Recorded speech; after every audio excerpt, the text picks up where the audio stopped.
Why do people hate or dislike headless guitars so much? Hello, my name is Bryce and I hope you're well. I recently made a video where I talked about the benefits of headless guitars, and in this video we're going to do the opposite. So we're going to talk about reasons why I believe people do not like these types of guitars. If you want to watch that video, then I'll leave a link to it in the description of this video, but in full transparency, I do actually really like headless guitars, but I recognize that they aren't perfect. Number one, the looks. I realize that this is not your traditional Stratocaster or Telecaster or Les Paul Custom 24, whatever, but to a lot of people, that is pretty off-putting. I've heard people say, like, why does it look like a puzzle piece? Where's the rest of it?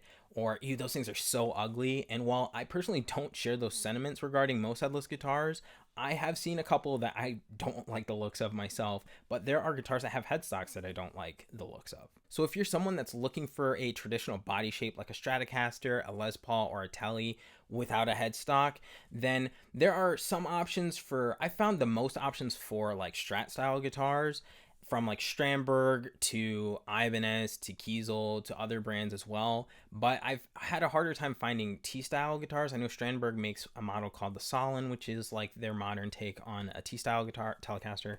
And when it comes to Les Pauls, I've actually only found one, and it only had one of the pickups. It didn't have both pickups. So there's just not a ton of options when it comes to those traditional body shapes without the headstock. Reason number two, there are multiple big brands that just do not offer headless guitars, and I know that a lot of people buy for the brand. So at this point in time, at least, Fender, Gibson, or PRS, to my knowledge, do not offer headless guitars, and a lot of people really like those brands, and so they want to buy something from those brands.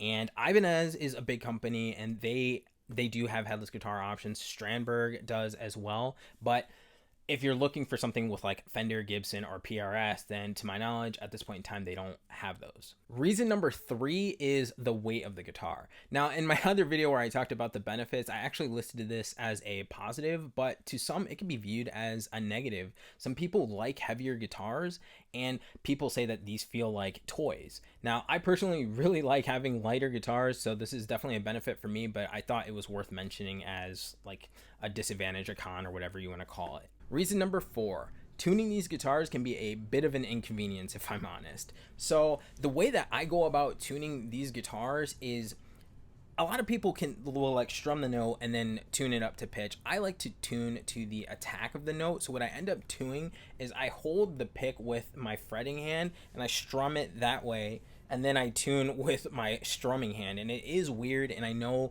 that it's not 100% to the attack of it because I'm not hitting it with the same force as I would with my strumming hand, and it just feels weird. I'm sure other people have better ways of doing it, but that's just the most effective way that I've found to do it. But if it's not just doing it like that, I haven't really had an experience with a headless guitar that the tuning keys themselves, like down here, felt pretty smooth.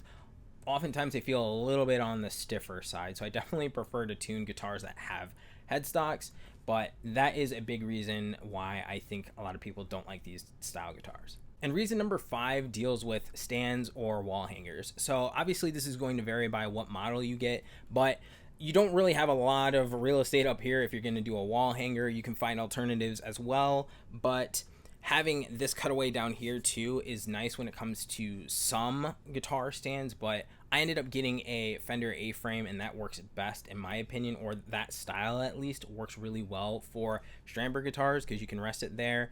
But I have a guitar rack that I do have to kind of play a balancing act with this guitar on it. I kind of do balance it on this part of the guitar. So depending on which headless guitar you get, you might not have this cutaway here to use to balance it. So you might have to figure out what works best in terms of a stand or a wall hanger situation. So while I personally do enjoy headless guitars, I realize that they are not perfect and they are not for everyone. And were there any things that I didn't mention that are a disadvantage or a con or whatever for you? Let me know in the comments. Thank you so much for watching this video, and until next time, stay cool like a cloud and have a great day.